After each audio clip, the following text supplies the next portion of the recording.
નમસ્કાર, સીએનબીસી બજાર પર આપનું સ્વાગત છે અને હું છું ઝરણા અરકંટી અને અત્યારે આપણે વાત કરવાના છે કે બજેટ જ્યારે આપણી સામે આવી ચૂક્યું છે, ઘણી બધી આશા અને અપેક્ષાઓ આપણે રાખી હતી, પરંતુ એકચ્યુઅલમાં અહીંયા આગળથી રિયલ એસ્ટેટને ખાસ શું મળ્યું છે તે અંગેની આજે આપણે ચર્ચા અહીંયા આગળથી કરવાના છે.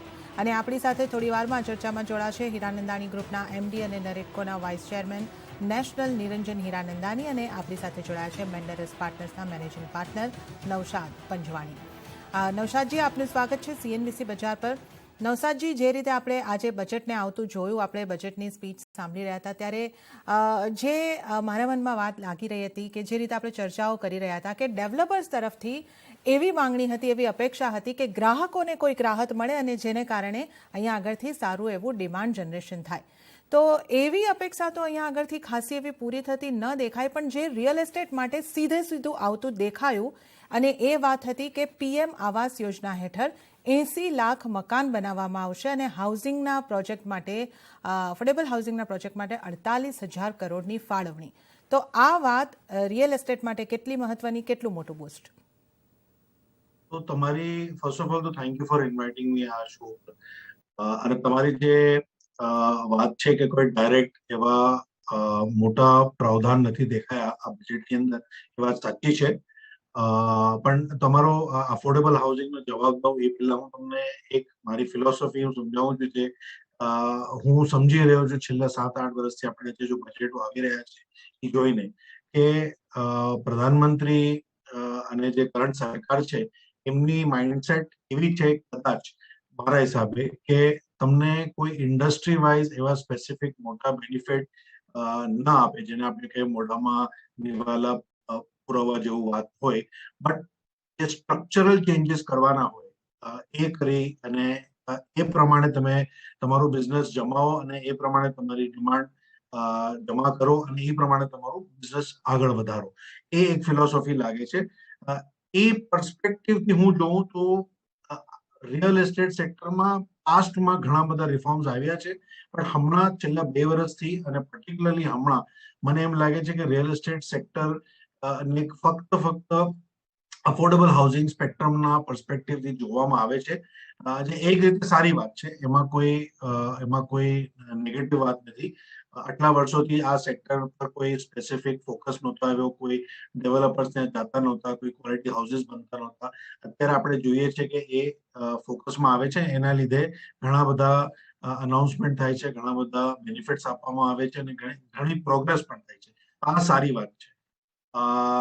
પણ એફોર્ડેબલ હાઉસિંગ માટે આ બે તમે જે કીધા કે 48,000 કરોડ અને 80 લાખ ઘર, આ જે બે નંબર આંકડા તમે કીધા, એ સિવાય તમે જોશો તો એકચ્યુઅલી અફોર્ડેબલ હાઉસિંગ એક ટાયર 2 ટાયર 3 સિટીમાં અત્યાર સુધી જે ડેવલપમેન્ટ નહોતું થતું એનું કારણ હતું કનેક્ટિવિટી અને ઘણા બધા બીજા ઇન્ફ્રાસ્ટ્રક્ચરલ પ્રોબ્લેમ.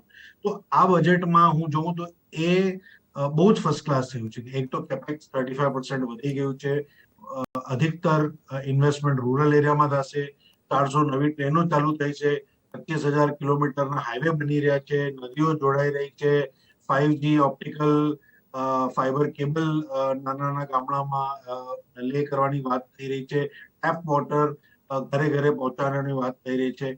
એટલે આ બધાથી રૂરલ એરિયામાં રહેવાનું અને કનેક્ટિવિટી, આ બેના લીધે ટાયર 2 ટાયર 3 સિટીમાં ડિમાન્ડ વધશે અને ત્યાં હું ધારું છું કે રિયલ એસ્ટેટ ઇન્ડસ્ટ્રી ધીમે ધીમે એના ઓર્ગેનાઇઝ પગલા ટાયર 2 ટાયર 3 સિટી સુધી લઈ જઈ શકે. આ બજેટના ડાયરેક્શન પ્રમાણે હું જે જોઈ રહ્યો છું. જી નવસાદજી, તો જે રીતે આપે જણાવ્યું કે ઇન્ફ્રાની ઉપર જે ફોકસ થયું છે અને રૂરલ ડેવલપમેન્ટ, ટાયર 2 અને ટાયર 2 સિટીને જે પ્રોત્સાહન આપવામાં આવ્યું છે, ત્યાંના વિકાસને ગ્રોથ મળે એની વાત ખાસ આ બજેટ સ્પીચની અંદર ઉલ્લેખ કરવામાં આવી છે. આ બંને ઉપર આપણે વારાફરતી વાત કરીએ. પહેલાં ઇન્ફ્રા ઉપર જો આપણે વાત કરી લઈએ તો આપણે જે રીતે તમે અહીંયા અત્યારે કહ્યું કે ઇન્ફ્રા પર ખાસું ધ્યાન અપાયું છે, રોડ કનેક્ટિવિટીથી માંડીને આપણે જો જોઈએ તો સોલારની વાત હોય કે લોજિસ્ટિકની વાત હોય, ડેટા સેન્ટરની વાત હોય, આ બધા ઉપર ભારણ આપવામાં આવ્યું છે. તો શું ઇન્ફ્રાને કારણે પણ રિયલ એસ્ટેટની ઉપર આપણે સારી એવી અસર જોઈ શકીશું? હું જ્યાં સુધી માનું છું કે આ અર્બન અને ટાયર 1 સિટીઝ જે છે, મેઇન ટોપ 7 થી 10 સિટી આપણે જે કહીએ ઇન્ડિયાની છે, એમાં ઘણું ખરું નિરાશા જનક વાતાવરણ થશે આ બજેટને લીધે, કારણ કે આ બજેટમાં અપેક્ષા હતી કે જે છેલ્લા આટલા વર્ષોથી ડિમાન્ડ જે સપ્રેસ્ડ છે, જે સ્ટ્રક્ચરલ કારણો લીધે, ફોર એક્ઝામ્પલ કે તમે જુઓ તો જીએસટીમાં ઘણા બધા એવા બધા પ્રાવધાનો છે જે હર્ટ કરે છે ડિમાન્ડ અને સપ્લાય સાઈડ બંને ઉપર. 5% GST without pass through steel સિમેન્ટના ભાવ તમે જુઓ છો જે વધી રહ્યા છે. તો આ બધા કારણે હું એમ મારું અનુમાન લગાડું છું કે આવતા કાલમાં રિયલ એસ્ટેટના ભાવ ટાયર 1 સિટીમાં જરૂર વધશે. નોટ બીકોઝ કે ડિમાન્ડ વધી રહી છે કે નોટ બીકોઝ કે ડેવલપરનો પ્રોફિટ અપેક્ષા વધી ગઈ છે, બટ બીકોઝ ઇનપુટ કોસ્ટ વધી ગયા છે અને હવે એ ટાઈમ ગયો કે એ લોકો હોલ્ડ કરી શકે કે એબ્ઝોર્બ કરી શકે. હવે એમના લિમિટની બહાર પણ જઈ રહ્યો છે. એટલે રિયલ એસ્ટેટના જે એન્ડ યુઝર્સ છે ઇન ટાયર 1 સિટી, એમના માટે રિયલ એસ્ટેટ મોંઘું મને થતું દેખાઈ રહ્યું છે. જી, અને નવસાદજી, એક વાત હજી સમજવી હતી કે આપણે આ બજેટની અંદર જોઈએ જે રીતે આપણે જોયું હતું કે ટાયર 2 અને ટાયર 3 સિટીની વાત હતી અને એક દૂરનું વર્ષ જણાવવામાં આવ્યું હતું, પણ કહેવામાં આવ્યું હતું કે શહેરીકરણને પણ વિકાસ પ્રોત્સાહન આપવામાં આવશે અને શહેરોની અંદર ઘણી બધી આબાદી આપણને શિફ્ટ થતી દેખાતી જોવા મળશે. તો આ બે પાસાઓને આપણે કઈ રીતે જોવા જોઈએ? તો આઈ થિંક આ તમારો જે સવાલ છે એમાં જ જવાબ છે કે જે માઇગ્રેશન થઈ રહ્યું હતું, તો પેલા ઇન્ડિયાના 3 કે 4 સિટી હતા જ્યાં એમ્પ્લોયમેન્ટ ના લીધે લોકો ગામડાઓથી આવતા હતા. નોટ ઓનલી એ જ રાષ્ટ્રમાં પણ દૂર હજારો કિલોમીટર જઈને બીજા સિટીમાં જઈને એમ્પ્લોયમેન્ટ, જસ્ટ બીકોઝ ત્યાં ડેવલપમેન્ટ હતું. પણ હવે આપણે, અને આનો સૌથી બેસ્ટ એક્ઝામ્પલ આપી શકું છું, મારી નજરે મેં વર્ષો પહેલા જોયો, એ કોંકણ રેલવે આવવાથી જે હિસાબે માઇગ્રેશન કોંકણ એરિયાથી અને એ બધા કોસ્ટલ એરિયાથી મુંબઈ આવવાનું ઓછું થઈ ગયું, બંધ થઈ ગયું, કેમ કે ત્યાં ડેવલપમેન્ટ થવાનું ચાલુ થયું. આ એક પરફેક્ટ એક્ઝામ્પલ છે. તો આ એક ટ્રેનને લીધે આટલો ડેવલપમેન્ટ થઈ શકે રિજનમાં, તો તમે વિચારી શકો કે 400 નવી ટ્રેન, એટલા highway, not only that but even ત્યાં રહેવાની સહુલિયત, સ્વચ્છ ભારતના લીધે ટોયલેટ્સ, ઘરની અંદર પાણી, ઓપ્ટિકલ ફાઈબર કેબલને લીધે તમને ડિજિટલ કનેક્ટિવિટી, ઇલેક્ટ્રિસિટી, આ બધાના લીધે જે નાના ક્ષેત્રો છે ત્યાં નોટ ઓનલી માઇગ્રેશન ઓછું થઈ જશે ત્યાંથી, પણ હું એમ વિચારું છું કે ઘણા ખરા રિવર્સ માઇગ્રેશન પણ થશે. કે ઘણા એમ વિચારશે કે ફેમિલી સાથે પાછા જઈને રહીએ, ઘણા જેમ પણ વિચારશે કે નાના શહેરોમાં રહેવાથી કોસ્ટ ઓફ લિવિંગ ડાઉન આવી જશે, ક્વોલિટી ઓફ લાઈફ કદાચ સારી થઈ જશે. એટલે આ એક તમારો જે સવાલ છે એની અંદર જવાબ હતો કે યસ, આ પોસિબલ થઈ શકવાનો ચાન્સ દેખાય છે. જી, તો હવે આપણી સાથે ચર્ચામાં નિરંજન હીરાનંદાણીજી પણ જોડાઈ ગયા છે. નિરંજનજી, આપનું પણ સ્વાગત છે આ શોની અંદર, અને આપની પાસેથી પણ સૌથી પહેલાં એ જ જાણવા માંગીશ કે આ બજેટની અંદર રિયલ એસ્ટેટને માટે જે સીધું આવતું દેખાયું છે એ છે હાઉસિંગ પ્રોજેક્ટ માટે 48,000 કરોડની ફાળવણી અને 80 લાખ મકાન બનવાની વાત. તો આને તમે કઈ રીતે જોઈ રહ્યા છો? કેટલું મોટું બૂસ્ટ છે? આ તો બહુ મોટી વાત છે, કેમ કે પીએમએવાય સ્કીમનો અમને લાગતું હતું કે આ વર્ષે નહીં તો આગલા વર્ષે કઈ અંત આવી જશે, બટ સરકારે એને એક્સટેન્ડ કરીને આ 80 લાખ ઘરોનું વધારી દીધું છે. બટ મને લાગે છે કે આ બંને અર્બન ને રૂરલ કમ્બાઇન કરી દીધું છે. પહેલા જે 1 કરોડ ઘર હતું એ અર્બન એરિયાની હતી વાત. હવે આ સિચ્યુએશનમાં મને લાગે છે જે અફોર્ડેબલ હાઉસિંગ સ્કીમ હે એને રાહત મળી જશે અને એનું એક્સટેન્શન થઈ જશે. બટ મુંબઈ, દિલ્હી જેવો મેટ્રોપોલિટન શહેરોમાં જ્યાં જમીનનો ભાવ બહુ વધારે છે ત્યાં એ લાભ નથી આવતું, કેમ કે એનું જે ટોટલ કોસ્ટ, મિનિમમ કોસ્ટ 45 લાખથી ઓછું હોવું જોઈએ તો જ પીએમએવાય સ્કીમની લાગુ થાય છે.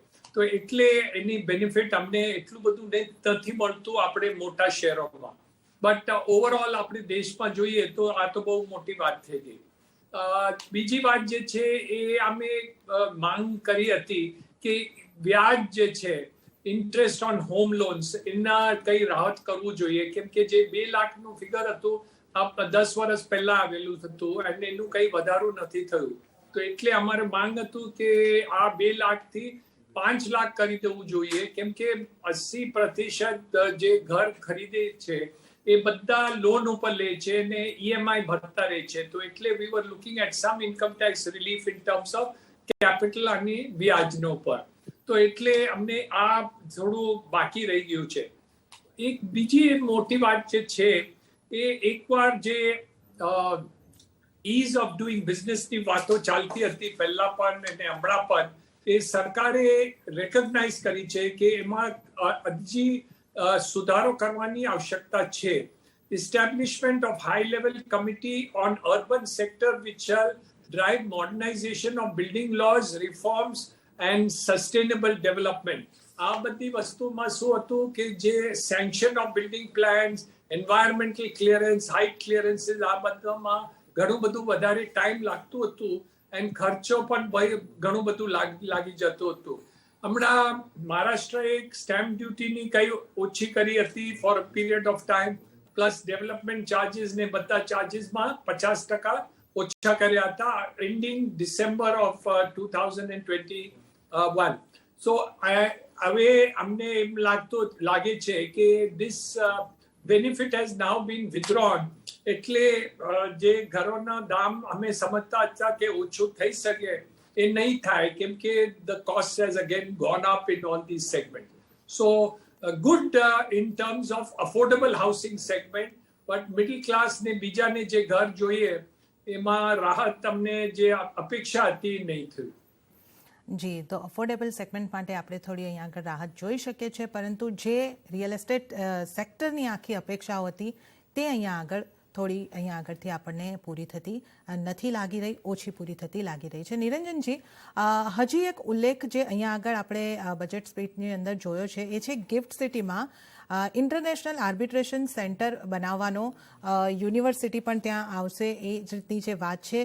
આની કેટલી અસર તમે જોઈ રહ્યા છો? મોટી વાત છે.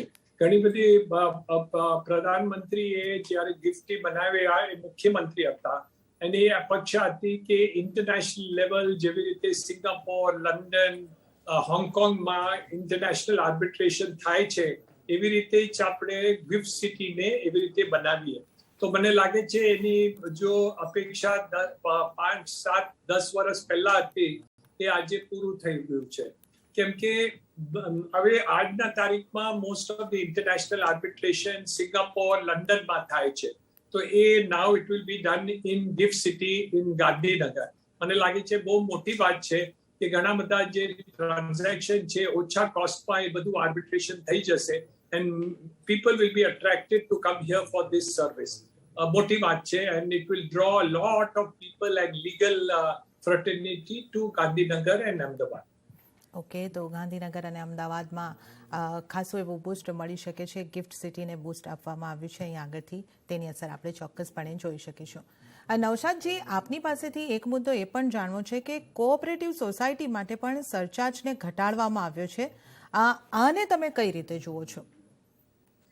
તો આમાં પહેલા તો કોઓપરેટિવ સોસાયટી પર મારા હિસાબે કોઈ ટેક્સ કે કોઈ એવું હોવું ન જોઈએ, બીકોઝ આ એક કલેક્ટિવ એક્સપેન્ડિચર, કલેક્ટિવ મળીને જેને કે મ્યુચ્યુઅલી બેનિફિટ માટે કે કોઈ આમાં પ્રોફિટ હેતુ નથી હોતું. જેમ કે ચેરિટેબલ ટ્રસ્ટ હોય છે, એક ચેરિટી માટે હોય છે. આ એક બધા મળીને પોતા માટે જે ખર્ચ કરતા હોય છે, તો ઇન્ડિવિજ્યુઅલ ખર્ચ કરવાની બદલે એક સોસાયટી બનાવી અને બધા કોન્ટ્રીબ્યુટ કરીને કરતા હોય તો એની અંદર કોઈ જાતનો ટેક્સ હોવો ન જોઈએ, બીકોઝ આ કોઈ આમાં ઇન્કમ થતી નથી. યસ, આમાં સરપ્લસ થાય, આમાં પ્રોફિટ થાય, ડિવિડન્ડ ડિક્લેર થાય, એ અલગ વાત છે. પણ આપણે જોઈએ છે મોસ્ટ સોસાયટીઓ છે ઓલમોસ્ટ ડેફિસિટમાં ચાલતી હોય છે. તો ઓવરઓલ તો ટેક્સ હોવો જ ન જોઈએ. તો એ લાઇટથી તમે જો રિડક્શન ઇન સરચાર્જની વાત તમે જે કરો છો, is a step in right direction. આમાં સારું જ છે. ઓકે, તો અહીંયા આગળ પણ એક સાચી દિશાની અંદર એક સ્ટેપ અહીંયા આગળથી લેવામાં આવતું દેખાઈ રહ્યું છે. નિરંજનજી, જે રીતે આપણે આગળ વાત કરી રહ્યા હતા કે ઘણા બધા ડેવલપર્સની આપણે પણ આગળ ડિસ્કસ કર્યું હતું કે જે મોટી અપેક્ષા હતી કે કોઈક રીતે બાયર્સને બૂસ્ટ આપવામાં આવે, એમને ટેક્સમાં રાહત આપવામાં આવે કે કોઈ પણ રીતે બાયર્સને જો થોડું બૂસ્ટ મળે તો ઘરની ડિમાન્ડ સારી આવે, એ જ બહુ મોટી આ સેક્ટરની અહીંયા આગળથી માંગ આપણે જોઈ હતી. પરંતુ આ માંગ જે રીતે આપણે અગાઉ ડિસ્કસ કર્યું એટલી બધી પૂરી નથી થઈ, પણ સામે પક્ષે જો આપણે જોઈએ તો ટેક્સની અંદર કોઈક નવું ભારણ પણ રાખવામાં નથી આવ્યું. તો આ વસ્તુ કેટલી મહત્વની તમને લાગી રહી છે? ટેક્સ વધાર્યું નહીં એ તો વાત સાચી છે, એમાં કઈ બેમત નથી. પણ આપણે તમે જો ને આજના તારીખમાં આપણે સિમેન્ટ લઈએ છીએ એના ઉપર 28% જીએસટી લાગે છે. બધા સ્ટીલના ભાવ, સિમેન્ટના ભાવ બધા વધી ગયા છે. એન્ડ પ્લસ અમારે જે જીએસટી લાગુ થાય છે એના અગેન્સ્ટ ઇનપુટ ક્રેડિટ અમને નથી મળતું. તો આજના તારીખમાં જે ભાર ઇન્ક્રીઝ એન્ડ ઇન્ફ્લેશનમાં થયું છે, cost of raw material inputs એટલું બધું વધી ગયું છે, લેબર કોસ્ટ વધી ગયું છે, બીજા ઇનપુટ કોસ્ટ વધી ગયા છે, એમાં તમને ઇનપુટ ક્રેડિટ નથી મળતું. And this is because of the increase of a large amount of GST, the inflationary cost જે આ સેક્ટરમાં છે એના કારણે there will be a cost push increase to the cost of housing overall. એમાં જોઈએ છે. While we wanted to rationalize house prices in order to do it, so that affordability જે દીપક પારેખ સાહેબે બે વાર કહ્યું કે હમણાં આ બધી કોસ્ટ 3-4 વર્ષમાં affordability has improved. Previously જે ઘરના ભાવ હતા that used to be 7, 8, 10 years of annual income. હમણાં જે સેલ છે એ 3 to 5 years નું ટોટલ ઇન્કમ એન્યુઅલ ઇન્કમના હિસાબે ઘરે લઈ શકે છે, મળે છે. સો મેઇન મુખ્ય શું છે કે એ જે કોન્ટ્રાસ્ટિંગ આઇટમ આવે છે, cost push inflation with high GST cost with no input credit, એમાં કઈ રેશનલાઇઝેશન કરવાની આવશ્યકતા કેન્દ્ર મંત્રાલયને કરવું જોઈએ ને કદાચિત એ કાઉન્સિલમાં લઈ શકે છે. Instead of taking it to the budget, કદાચિત જીએસટી કાઉન્સિલ આ સબ્જેક્ટ લેશે અને એમાં કઈ રાહત આપી દે તો I think lots of people જેને છત જોઈએ, ઘર જોઈએ, એને રાહત મળી જશે. જી નૌશાદજી, આના ઉપર હું તમારો પણ વ્યૂ લેવા માંગીશ. જે રીતે આપણે બજેટની અપેક્ષાઓનો શો કર્યો હતો એની અંદર પણ આપે ઉલ્લેખ કર્યો હતો કે ઇનપુટ ટેક્સ ક્રેડિટને માટે કંઈક આવે, અથવા તો જે તૈયાર ઘર છે અને બાંધકામ હેઠળના ઘર છે એ બંનેની ઉપર સેમ રેટ જીએસટીનો લગાડવામાં આવે, આના ઉપર કંઈક ધ્યાન અપાવવું જોઈએ. તો આમ તો બજેટની અંદર જીએસટી એ સીધો વિષય નથી હોતો, પરંતુ આ વખતે આપણે જોયું કે જીએસટીને લઈને એક ઉલ્લેખ કરવામાં આવ્યો કે સૌથી સારું કલેક્શન જીએસટીનું અત્યારે આપણને મળતું દેખાયું છે. તો આ જોતા શું તમને એવું લાગે છે કે આગામી જીએસટીની જે મીટિંગ થશે કે જ્યારે પણ જીએસટીને લઈને કોઈ નિર્ણય લેવામાં આવે ત્યારે આ બાબત ઉપર જે રિયલ એસ્ટેટની માંગ છે જીએસટીને લઈને એના ઉપર આપણે કોઈક આશા રાખી શકીએ? આમાં તો હું કહું કે જો લોજિક પ્રમાણે જઈએ તો ઇન્ડસ્ટ્રીની માંગ જે છે એ પૂરેપૂરી સાચી છે. આમાં કોઈ પણ જાતનો પ્રોફિટ મોટિવ નથી. આમાં ease of buying house, ease of doing business છે. કે આજે તમે નિરંજન સાહેબ ચાર્ટર્ડ એકાઉન્ટન્ટ છે, હું ચાર્ટર્ડ એકાઉન્ટન્ટ છું, અમને કહી શકીએ કે જીએસટી નું જે કેલ્ક્યુલેશન અમારા માટે થાય છે, જે હિસાબે કે તમે 28% જીએસટી ભરો છો તમારા ઇનપુટ્સ ઉપર, પણ તમને ઇનપુટ ક્રેડિટ નથી મળતું, તો એના લીધે જે અમને તકલીફો થાય છે even in doing the basic administration of GST, આ જ બહુ મોટો એક મોટો ભાર છે. અને આનો કોઈ લોજિક પણ નથી. જો તમે આપણે લાસ્ટ પ્રોગ્રામમાં મેં જે સજેશન આપેલું કે તમે એમ લાગતું હોય કે તમને કમર્શિયલ વાળા જે છે, બિઝનેસ વાળા છે, એમને બેનિફિટ કેમ આપો, તો તમે અંડર કન્સ્ટ્રક્શન અને તૈયાર માલની જગ્યા પર જો તમે રેસિડેન્શિયલ અને કમર્શિયલ રિયલ એસ્ટેટમાં ડિવિઝન કરી નાખો અને એમાં તમે કમર્શિયલ રિયલ એસ્ટેટ છે કમસે કમ એમાં તમે 500 ક્રેડિટ આપો, તો I think it is going to benefit everybody. રેસિડેન્શિયલમાં તમે જીએસટી કલેક્ટ કરીને તમે તમારું રિયલ એસ્ટેટના ભાવ જ વધારી રહ્યા છો, તો કે તમે ટેક્સીસ જોવો જે રિયલ એસ્ટેટ પર હોય છે, બીકોઝ આમાં નોટ ઓનલી જે GST which is a national tax હોય છે એ છે, બટ સ્ટેટ લેવલ પર સ્ટેમ્પ ડ્યુટી, રજિસ્ટ્રેશન અને ઘણા બધા બીજા ચાર્જીસ, પ્રીમિયમ ને કેટલી બધી ચીજો લાગતી હોય છે. આ બધા ટેક્સના કારણે ઘરના ભાવ જે એટલા વધી જતા હોય છે અને જેનો એન્ડ ભાર જે છે એ ગ્રાહકો પર પડે છે, તો આનું એક રેશનલાઇઝેશન કરે તો I think by only GST પણ ઘણા બધા આ એક ટોટાલિટેરિયન વ્યૂ લઈને આઈ થિંક રેશનલાઇઝેશન કરી શકાય છે. નોટ ઓનલી ઇન જીએસટી ઝરણા આપણે કદાચ નિરંજન સાહેબ પોતાની ઇન્ડસ્ટ્રી માટે બહુ ભાર નથી આપવા માંગતા, ગ્રાહકો માટે ભાર આપે છે, પણ હું એમની ઇન્ડસ્ટ્રી માટે કહું તો આજે ઇન્કમ ટેક્સની અંદર સુધા કેટલા બધા એનોમોલીઝ ક્લિક થઈ ગયા છે જે કદાચ ગવર્મેન્ટનું ઇન્ટેન્ટ ન હોય, કદાચ ઇન્ટેન્શનલી આવ્યું હોય કે પ્રિઝમ્પટિવ ટેક્સીસ છે, ફોર એક્ઝામ્પલ અનસોલ્ડ ઇન્વેન્ટરી છે ડેવલપર્સની, એના પર પ્રિઝમ્પટિવ ટેક્સીસ શા માટે? વોટ ઇઝ ધ રીઝન કે આજે જ્યાં કોઈ ધંધો ન કર્યો હોય તમે એને પ્રોફિટ ગણી અને એના પર તમે ટેક્સ લગાડો, એટલે અલ્ટિમેટલી તો જ્યારે વેચાશે ત્યારે ટેક્સ ભરવાના જ છે. તો તમને એટલી અર્જન્સી શું માટે શું લાગી કે તમે એક પ્રિઝમ્પટિવ ટેક્સ કરીને તમે ટેક્સ આગળથી કલેક્ટ કરો છો? એવી રીતે જ તમે સોસાયટી પોઈન્ટ ઓફ વ્યૂથી જુઓ તો રીડેવલપમેન્ટ પ્રોજેક્ટ જેટલા થાય છે એમાં જે ઇન્કમ ટેક્સ, જીએસટી આ બધા જે ઇશ્યુઝ આવે છે બહુ જ અઘરા અને બહુ જ કોમ્પ્લિકેટેડ હોય છે, જેના લીધે ગ્રાહકોને બહુ જ તકલીફ થાય છે. આ બધા ચીજને એક રીતે ઓવરઓલ વ્યૂ લઈને રેશનલાઇઝ કરવાની ખૂબ જ જરૂરત છે ઝરણા. અને આ આઈ થિંક હું એમ કહું છું not from relief perspective but as a rationalization from logic perspective. Okay, તો અહીંયા આગળ જે આખી વસ્તુ આપણે અહીંયા આગળ સમજી રહ્યા છે, જો ટેક્સની અંદર થોડું જે અનસોલ્ડ ઇન્વેન્ટરી છે એના ઉપરનો જે ટેક્સ છે એની અંદર પણ થોડી રાહત આપવામાં આવે, જીએસટીની અંદર થોડી રાહત આપવામાં આવે તો જે ઘરની કિંમતો છે એ ભારણ ગ્રાહકોને માટે પણ ઘટી શકે છે અને ડેવલપરને પણ થોડો ફાયદો થઈ શકે છે. આ રજૂઆત હતી, પરંતુ અત્યારે આપણે આની ઉપર કોઈ ખાસ પગલાઓ આવતા નથી જોઈ રહ્યા. નિરંજનજી, આપની પાસેથી એ પણ સમજવું હતું કે આ બજેટની અંદર 60 લાખ જેટલી નવી જોબ ઊભી કરવાની વાત છે. આને તમે કઈ રીતે જુઓ છો? શું આ જોબ ક્રિએશન થવાથી હાઉસિંગની ડિમાન્ડ સુધરવાની આપણે આશા રાખી શકીએ? નક્કી. જેટલું પણ તમે ઇન્ફ્રાસ્ટ્રક્ચર ઉપર, હાઉસિંગના ઉપર, સર્વિસીસ સેક્ટરમાં અથવા એમએસએમઈમાં ધ્યાન આપો અથવા ત્યાં ઇન્વેસ્ટમેન્ટ તમે વધારો તો ઓટોમેટિકલી એમ્પ્લોયમેન્ટનું વધી જશે. એની એમ્પ્લોયમેન્ટ વધી જશે, ડિમાન્ડ વધી જશે, ઓવરઓલ સાયકલ ઇમ્પ્રૂવ થઈ જશે. તો ઓવરઓલ જે ઇન્વેસ્ટમેન્ટ સાયકલ હમણાં છે એ આપણે રિયલ એસ્ટેટ ને, સર્વિસીસ સેક્ટર ને, હોસ્પિટાલિટી, મીડિયા, આ બધા sector is employment generated sector. તો આપણે બંને વસ્તુ જોવું જોઈએ. જીડીપી ઇન્ક્રીઝ બરાબર છે, મેન્યુફેક્ચરિંગ એન્ડ ગ્રોથ તો જોઈએ છે, પણ અલોંગ વિથ ગ્રોથ એમ્પ્લોયમેન્ટ પણ અમને જોઈએ.